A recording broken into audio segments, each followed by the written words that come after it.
바로 들어가겠습니다. 저는 토정 이지함의 학문 본령에 대해서 좀 말씀드릴까 합니다. 세상 사람들이 토정에 대해서 여러 가지로 말을 합니다. 유학자라고 하는 사람도 있고, 도가사상이 심취한 사람, 기인, 이인, 별 얘기가 많이 나오는데, 오늘 토정 선생이 학문과 사상에서 본령이 뭔가라고 하는 것을 확실히 한번 짚어볼까 합니다. 자, 한번 우선 보겠습니다. 토정 이지함이 섭렵한 학문의 범위는 매우 넓습니다. 팔색조에 비유할 만하지 않은가 싶습니다. 유학자, 성리학자로 보는 이들이 있는가 하면 도가사상, 신선사상, 그걸 도성가라고 하죠. 도성가나 역수에 정통한 학자로 여기는 이들도 있습니다. 다 사실입니다. 이인 또는 기인으로 평가하는 경우도 많습니다. 그러나 결론을 미리 내겠습니다. 큰 틀에서 보면 토정의 학문은 유가의 본령을 잃지 않았다, 이렇게 정의하고 싶습니다. 더욱이 토정 선생은 궁극적으로 경세재민의 뜻을 두고 현실 문제에 적극 나섰습니다. 토정 선생이 도가 또는 불교를 했더라면 경세재민은 나오기 어렵죠. 현실 문제에 적극 나서신 분 아닙니까? 이걸 보더라도 본령이 유가다, 이렇게 말씀을 드리겠습니다. 방해인 기질이 있죠. 그러나 방해인이라고 보는 것은 전혀 다른 얘기입니다. 방해인 정도로 보는 것은 옳지 않다. 자, 제 글은요, 토정 선생의 학문 본령과 사상의 대체를 파악하는 데 주안을 두었습니다. 토정 선생에 대해서 세간의 인식을 바로잡는 데 중점을 둘 것입니다. 아시다시피 저술량이 매우 적습니다. 남긴 게 그냥 5손가락으로 세기도 어려울 정도로 작습니다. 근데 이제 후학들이 남긴 글들이 꽤 많이 있거든요. 이런저런 평들이 있는데, 이런 많은 평들을 모아서 종합을 하면 합리적으로 판단하는데 그렇게 어려움은 없지 않을까, 이런 생각을 가지고 있습니다. 자, 토정을 이단의 학문을 한 사람으로 본 후학들이 적지 않습니다. 일일이 소개를 하지는 않겠습니다. 토정을 유자로 보았다고 하더라도 그의 학문이 보잘것없다고 보는 사람들이 있습니다. 대표적인 사람이 택당 이식 같은 사람들이 그런 얘기를 하죠. 토정은 유자라고는 하지만 학문이 볼 것이 없다라고 얘기합니다. 또 그를 인정하거나 평가하는 사람들도 그의 일생을 효우행실, 우시민속, 그저 집안에서 효성하고 우애 있게 지내고, 그다음에 시속을 걱정하고 이런 정도로 평가하는 사람들이 있습니다. 그런데 그렇게 평가가 그렇게 후하다고 보기 어려운데, 그런 박한 평가 속에서도 토정의 학문이 유학이었고 성리학이었다라고 보는 후학들이 있는 것은 의미가 있다고 생각합니다. 이 토정 선생이 스스로 말하기를 아래와 같이 쭉 얘기를 했습니다. 너무 잘하시는 얘기이기 때문에 이걸 굳이 다 읽지는 않겠습니다. 천성이 추위와 배고픔을 잘 견딘다. 며칠 동안 안 먹어도 배가 안 고프다. 이런 얘기는 잘 인용이 되는 거니까 굳이 말씀을 더 안 드리겠습니다. 이 말을 듣고 남명조식을 찾아갔던가 봐요. 남명조식이 그 말을 듣고 이렇게 얘기를 합니다. 타고난 기운이 이와 같은데 왜 당신은 신선수를 배우지 않소? 라고 얘기를 했던가 봅니다. 남명도 그 얘기를 듣고 바로 신선사상과 결부시켜서 얘기를 합니다. 이게 토정이 얼굴빛을 단정히 하고는, 선생님께서는 어찌 사람을 이렇듯 가볍게 여기십니까? 제가 추위를 잘 이기고 안 먹어도 배고프지 않다고 하니까 바로 신선술로 이렇게 연결을 시키느냐, 그런 얘기죠. 그랬더니 바로 남명이 알아듣고 잘못했다고 사과를 하더라는 겁니다. 이 일화만 가지고 보면 대번의 벽곡법, 도교에서 말하는 벽곡법, 음식을 먹지 않고 수양을 하는 게 벽곡법이죠. 그것과 연결시킬 만한데, 바로 그 자리에서 토정이 그거 아니라고 딱 반박을 했다는 데서 이 토정 선생 스스로가 나의 학문 본령은 도가가 아니다 라고 하는 것을 드러냈다는 것을 알 수가 있습니다. 선생이 타고난 기품이 남달랐다는 것은 이루 더 말할 필요가 없죠. 그런데 저렇게 벽곡 쪽으로 보는 것도 관점을 달리하면 얼마든지 유교 쪽으로 볼 수가 있죠. 유교의 극기로 보는 사람이 많습니다. 예를 들면 그 토정 선생의 시장, 시호를 내려달라고 이렇게 조정에 올리는 글이 시장이죠. 시장에서 이관명이라는 사람을 아까 얘기했던 그런 일화를 끌어들이면서 이거를 유가의 극기 공부로 이렇게 얘기를 하고 있습니다. 똑같은 내용인데도 어떻게 보느냐에 따라서 도교의 벽곡법으로 보는 사람이 있는가 하면 유가의 극기 공부를 보는 사람도 있었다. 토정 선생을 동방의 소광절이라고 평하는 후학들이 많습니다. 저도 그 평가에 대해서는 대체로 동의합니다. 왜냐하면 토정이 가장 이상적인 인물로 받들어진 사람이 바로 북송 때 북송 오자, 5명의 유명한 유학자지요. 오자의 한 사람이 있던 바로 소광절입니다. 조선의 선배 학자로는 화담 서경덕이죠. 다 이렇게 사상적인 맥락이 통하는 사람들입니다. 서경덕의 영향을 많이 받았습니다. 이것은 뭐 그분의 그 뭐 문집에 그런 얘기가 나온 건 없지요. 실제적으로 막 소광절이 무슨 영향을 받았다는 것을 구체적으로 지목한 건 없지만은 여러 가지 발자취, 사상의 경향 이런 것들로 미루어서 짐작할 수가 있습니다. 소광절은 토정이 닮고 싶은 아주 이상적인 롤모델이었습니다. 한번 들어볼까요? 한 너댓 가지로 들 수가 있습니다. 첫 번째, 둘 다 호걸형 인간이었다는 점. 두 번째, 자질구레한 것에 신경을 안 쓰는 그런 스타일이었다고 하는 거. 그래서 후세에 이런 스타일을 타괴라고 했습니다. 타괴. 이 타자라는 건 뭔 뭘 한다는 얘기죠. 괴자는 파격적이라는 뜻입니다. 이 타자, 뭔 뭘 때린다는 뜻이 아니고 뭔 뭘 한다는 뜻이죠. 타괴라고 후학들이 평을 했다는 점. 학문적이고 사상적인 편력이 간단하지 않았던 점 같죠. 네 번째, 수리에 기초하여 학문과 사상을 전개하였고 이것을 통해서 미래를 내다보았다고 하는 점 똑같습니다. 다섯 번째, 학문과 사상의 궁극적 목표가 경세에 있었다. 학자는 학자인데 그냥 수신에 그치고 경세 쪽에 관심이 없는 사람이 있었는데 궁극적으로 경세에 있었다. 그런데 둘 다 이것을 구현할 만한 세상을 만나지 못했다는 점. 이렇게 크게 보면 5가지가 똑같습니다. 근데 다만 한 가지가 다른 점이 있어요. 소광절은 황극경세서라고 하는 엄청난 대단한 그런 저술을 남겼는데 토정은 저술이 없다는 거. 이 점이 다릅니다. 자, 토정의 사상은 과욕설과 경사상으로 요약할 수 있을 것 같습니다. 과욕설은 이렇게 한 편의 짧은 글로 써놨죠. 그 조선후기의 토정의 후손이 이장찬이라는 사람은 이걸 아주 하나의 도표로 만들었죠.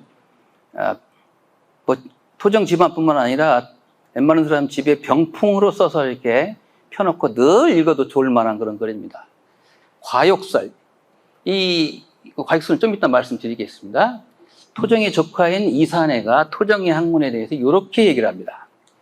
그의 학문은 유가의 경, 성리학의 경을 주로 해서 이치를 공부하고 실천을 독실히 하는 것을 우선으로 삼았다. 토정의 면모가 많이 있지만은 궁극적으로 주된 것은 바로 이거다. 그래서 8글자로 표현했습니다. 주경국미, 천리, 독실 이렇게 8글자로 얘기를 했는데 가장 가까이에서 누구보다 토정을 잘 알고 또 그분으로부터 배웠다고 하는 이산해가 한 말입니다. 이건 결코 지나쳐 볼 수 없는 그런 대목이라고 하겠습니다. 그 다음에 과욕설, 욕심을 적게 가지라라고 하는 과욕설은, 과욕은 맹자가 주장한 거죠. 이런 과욕설은 성리학에서의 수양론과 다르지 않은데 그 점은 더 말씀을 드릴까 합니다. 자, 또 하나 토정의 학문 본령이 유학이었다고 하는 것은 다음에 얘기를 통해서도 알 수가 있습니다. 해동명신록이라는 책을 보면은 고청 서기, 공주에 가면 공암이라는 동네가 있죠. 거기가 연관되어 있는 분이 바로 고청 서기인데 이분은 불교를 그렇게 좋아했답니다. 근데 이 토정 선생을 만나고 난 다음에 유학으로 학문을 바꿉니다. 토정 선생으로부터 가르침을 받고 나서 유학으로 학문 방향을 바꿨다고 하는 점, 이건 간접적으로 토정 선생이 유학, 성리학을 학문 본령으로 했다는 그런 증거라고 말할 수가 있습니다. 그 이지번 선생, 청풍 이지번과 그의 아우인 토정 이지함은 둘세의 뜻을 품고 응가했다. 이게 택당 이식이 한 말인데요. 한번 읽어보겠습니다. 본래는 그들에게는 학술이라고 할 만한 것이 없었다. 그런데 퇴계가 그들의 풍도를 높이 평가하고서 벗을 삼아 조금씩 성리에 대한 학설을 들려주자 이 두 분이 모두 이를 믿고서 따른 결과 잠옷 학문에 대한 힘을 갖추었다. 이들이 유학과 성리학을 하게 된 건 퇴계의 공이 크다 그 말이죠. 여기에 대한 이거는 그냥 한 말이 아닙니다. 굉장히 증거가 많아요. 증거가 많습니다. 이거 하나만 가지고도 논문을 한 편 쓸 정도가 되는데, 그러면서 택당은 이렇게 얘기를 합니다. 퇴계 때문에 두 사람이 이단으로 흘러 들어가지 않게 되었다라고 얘기를 합니다. 또 토정은 행적이 너무나도 괴이해서 알기 어려운 점이 있다. 그렇지만 효우의 진실한 행동이 있었을 뿐만 아니라 나아가 한 시대를 걱정하고 고달픈 민생을 애달프게 여겼던 인사였다. 이 택당 이식은 율곡 선생하고 같은 집안 사람이죠. 덕수이시 집안 사람이죠. 율곡 선생의 평가는 아주 가혹한데 이 택당 이식도 남에 대한 평가에서 그렇게 후하지가 않습니다. 특히 토정에 대해서도 그렇게 썩 후한 평가를 내리지 않습니다. 여기도 보시면 알겠지만 그저 집안에서 효도하고 뭐 이런 정도, 그 다음에 민생을 애달프게 여기고 하는 정도였지 학문이라고 하는 것은 볼 게 별로 없었다. 그런 얘기입니다. 자, 그러나 중봉 조원이라든지 우암 송시열은 대단히 높이 평가를 했습니다. 여기 한번 보겠습니다. 토정의 사상은 청심은 과욕, 네 글자로 풀어갈 수가 있을 것 같습니다. 이 네 글자는 토정 사상의 핵심입니다. 여기다 살을 붙이고 논리를 세우면 이게 철학 논문이 되는 거죠. 어떤 사람은 그 넉자가 무슨 학문이고 사상이냐 라고 말할지 모르지만 그렇지 않습니다. 토정을 가장 잘하는 사람 가운데 한 사람인 율곡에이는 경연일기에서 이렇게 얘기를 합니다.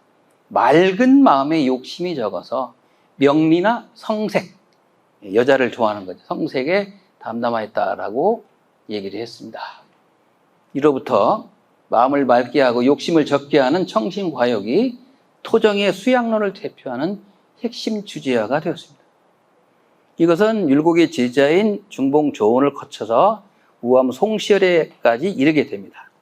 그래서 토정 선생의 학문과 사상을 얘기할 때 빠지지 않는 게 바로 청심과욕입니다. 자, 과욕은 꼭 육아의 전유물은 아니죠. 욕심을 적게 하라는 것은 도가에서도 그렇게 말을 합니다. 노자 19장에도 보면 소사과욕이란 말이 있죠. 사사로운 것을 적게 하고 욕심을 항상 줄여라라고 하는 말이 있습니다. 노자에서는 이상적인 인간상을 쭉 얘기하는데 그 가운데 과욕, 무의, 유약, 거하, 부쟁, 주정 이런 것들과 함께 매우 중요한 키워드 가운데 하나입니다.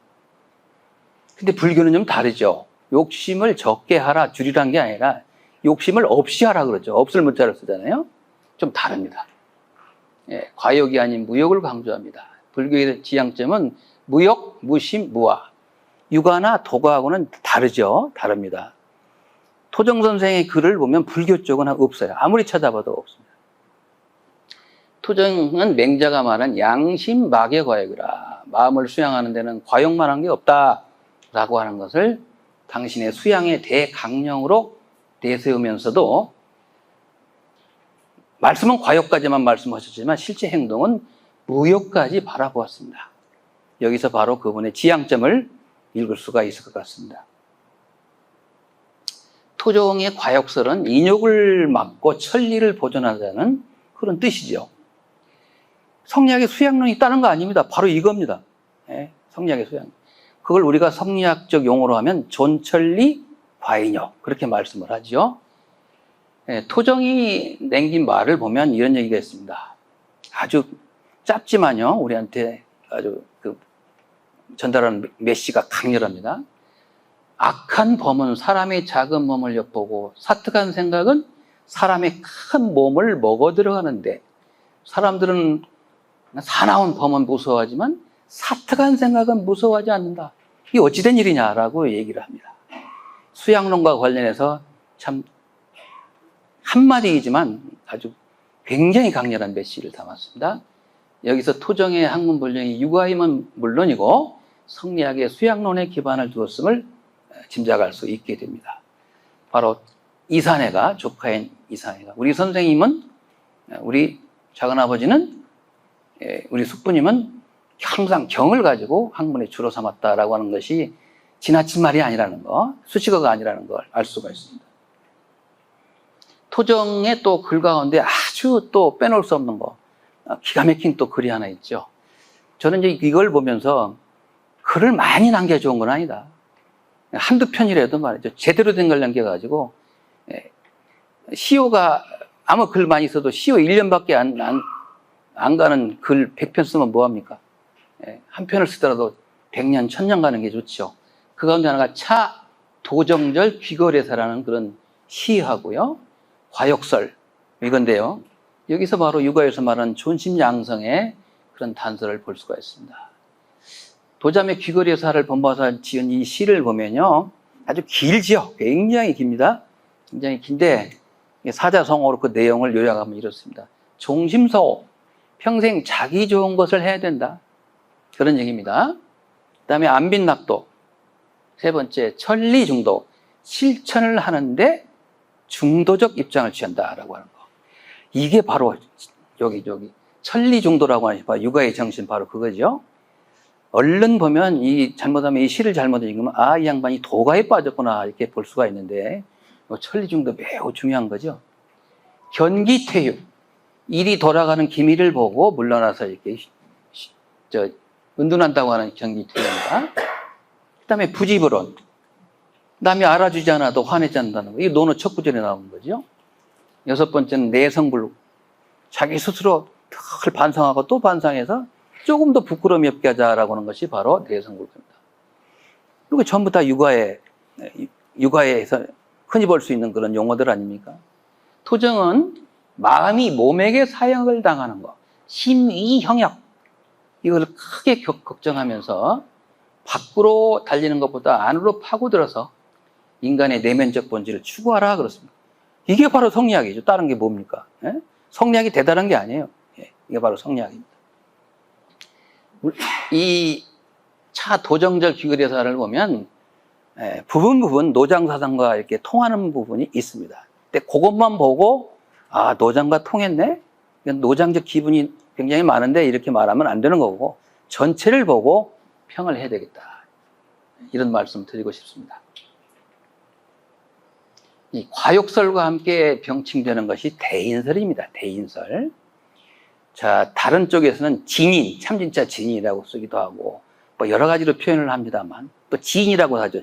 지극하다, 이상적이다 할 때 지인이라고 쓰는데, 이 토정 선생은 대인이라고 얘기를 합니다. 진인이나 지인이라고 쓰면 이건 좀 얘기가 달라져요. 그건 도가나 신선사상을 하는 사람들이 그렇게 표현을 하죠. 대인이라고 쓰는 건 육아이기 때문에 그렇게 쓴 겁니다. 여기도 보면 좀 도가적인 내용이 들어있습니다만 끝내는 육아의 정시로 돌아갑니다. 이 대인설을 보면 일종의 처세운이라고 말할 수가 있는데, 수양론의 차원에서 접근할 수가 있습니다. 이분은 사람이 원하는 것이 4가지가 있다고 그랬어요. 정신적으로 신령함, 또 정신적으로 아주 강렬한 거, 요건 내면적인 거죠. 그 다음에 밖으로 외면적인 거, 부자가 되고 귀하게 되는 거, 요 4가지를 얘기를 쭉 합니다. 쭉 뭐 굉장히 내용이 길어서 다 말씀드리기는 어렵습니다만은 한마디로 이런 겁니다. 정신적 측면만 추구하고 물질적 측면을 낮추어보는 그런 내용이 아니에요. 이게 대인설은요. 물론 정신적 측면을 높입니다만은 물질적 측면도 결코 도외시하지 않았다는 것이 드러나 있습니다.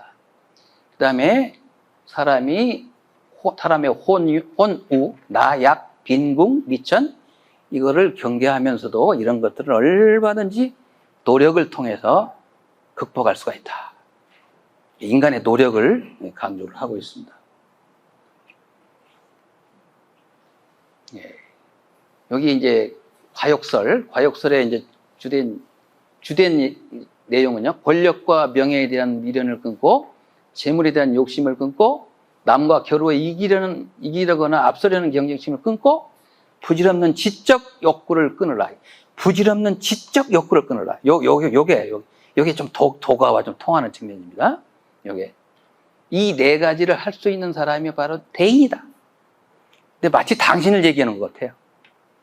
근데 여기 지금 네 번째가 조금 제가 보기에는 요 부질없는 지적 욕구를 갖다 이렇게 줄여라. 예. 그 노자가 한 말하고 통하죠. 예. 학문을 하는 건 날로 이렇게 늘어나는 거지만 도를 하는 건 날로 줄이는 거라고 그랬잖아요. 이게 바로 그것과 통하는 건데, 아까 앞에 나왔던 과욕설이 처음부터 끝까지 주로 육아 쪽에 중심이 있다고 한다면, 이 대인설은 도가 쪽에 사상에서 일부 영향을 받은 흔적이 있다. 이렇게 말씀을 드릴 수가 있을 것 같습니다. 자, 토정의 학문과 사상에 대해 율곡이인은 순수한 유학자가 아니다라고 평가를 하였습니다. 율곡 선생이 가장 잘하는 사람이 토정이고, 토정 선생이 가장 아끼는 사람이 율곡 선생인데, 평가는 그렇게 후하지가 않습니다. 경연일기에 많이 인용이 되죠. 가장 많이 인용한 사람이 아마 율곡 이이고 중봉 조원일 겁니다. 근데 자세히 읽어보면 그 토정을 그렇게 싹 높이질 않아요. 근데 이제 그 율곡 선생의 제자인 중봉 조원, 그 다음에 손제자인 우암 송시열은 아주 토정을 굉장히 높이죠. 그런 점이 좀 다릅니다. 예, 나중에 가면 이제 토정에 대한 평가는 굳어져 버려요. 중봉 조원과 우암 송시열의 그 견해가 이제 평가를 대변하게 되는 거죠. 경세에 대한 평가에서도 이인은 토정을 기화이초, 아주 기이한 풀이고 꽃이다 이거죠. 이건 높은 평가는 아닙니다. 이게 사람마다 평가를 달리합니다만은, 제가 봤을 때는 이거는 경세적 역량을 높이 평가하는 그런 평가는 아닙니다. 그러나 아까 우리 김일환 선생님도 말씀하셨지만, 중봉 조원은 아주 경세적 역량을 높이 평가를 했죠. 그럼 이상해요. 율곡으로부터 이게 중봉, 이렇게 우암까지 내려가는데, 자기 학문적 할아버지인 율곡 선생의 평가가 이어지지 않고, 중봉 조원, 우암 송시열의 견해가 서로 다르다는 거, 그 점이 좀 특이합니다. 자, 이제 시간이 거의 다 돼가지고요. 머무릴 때가 됐습니다. 토정을 평안한 사람들 가운데는 그 외면, 겉으로 드러난 모습만 보고 고인일사라고 하기도 하고, 세상을 피해서 고상하게 살려고 하는 사람이라고 하고, 또 성격이 자유분방하여 구속을 받지 않는 사람이라고 한다. 그러나 이건 잘못 본 거죠. 토정 선생은 종신토록 미망사세, 이 세상에 대해서 전혀 잊어본 적이 없어요. 항상 현실이라는 두 글자를 떼놓고는 생각할 수가 없었습니다. 미망사세의 정신으로 살다가 갔습니다. 비록 때를 만나지 못해가지고 자기 역량을 발휘는 못했지만, 항상 미망사세, 내가 살고 있는 현실을 절대 잊어버린 적이 없다. 현실 속에서 세상을 구제하려는 의지가 높았습니다. 그의 경세의식과 경세로는 토정의 학문 본령이 유가라고 하는 점, 그 사상적 지향점이 뭐라고 하는 것을 판단하는 잣대의 하나라고 말할 수가 있습니다. 여기 보시면 알겠지만, 이거 아까 다 나왔었죠? 굉장히 겸손하게 나한테 사방백리만 맡겨주면 내가 아주 기가 막히게 정치를 잘해보겠다라고 하는 건데, 사방백리라고 하는 굉장히 겸손하게 했지만, 이거는 나 같은 인재를 한번 써봐라 이거죠. 예? 굉장히 자존심을 밑바탕에 깔고 한 말이죠. 그 다음에 이제 유명한 또 말입니다. 해동청은 천하의 좋은 매지만 그저 새벽을 알리는 일을 맡게 한다면 그 늙은 닭만 하겠냐. 또 한열군은 천하의 좋은 말이지만 그저 쥐나 잡으라고 한다면 늙은 고양이만 또 못할 것이다. 이것도 빗대서 한 말이긴 하지만 자기 자신의 굉장히 높은 자존심을 밑바탕에 깐 거라고 말할 수가 있습니다. 자, 결론입니다. 토정은 끝내 유자의 본령에서 벗어나지 않았습니다. 근데도 왜 이렇게 자꾸 딴 말이 나오냐? 저는 이렇게 봅니다. 제자백과와 잡술. 이 잡자는 나쁜 의미의 잡술이 아닙니다. 많은 것을 겸했다는 뜻의 잡술입니다. 잡술에 두루 통했던 점. 학문적으로 이제 그렇습니다. 그 다음에 그분이 이제 평소에 취했던 행동을 보면 해학을 즐겨요. 해학을. 아주 고급 유머를 잘 하셨고, 파격적인 행동을 한 거. 뭐 이런 건 굉장히 여유롭고 좋은 건데, 아주 근엄했던 성리학자들에게는 이게 잘못 비춰질 수가 있습니다. 그래서 토정의 참모습과 학문 본령을 흐리게 한 장애 요소였다라고 저는 말씀을 드리고 싶습니다. 그러나 오늘날에 와서는 이 점이 토정의 색다른 면모를 보여주는 점이기도 합니다. 평가를 달려면 얼마든지 여기 제자와 잡술에 두루 통했던 점, 해학글을 즐기고 파격적인 행동을 했던 거, 이런 것들이 높은 평가를 받을 수 있다. 저는 그렇게 생각합니다. 시간을 그런 대로 맞춘 것 같습니다. 끝내겠습니다.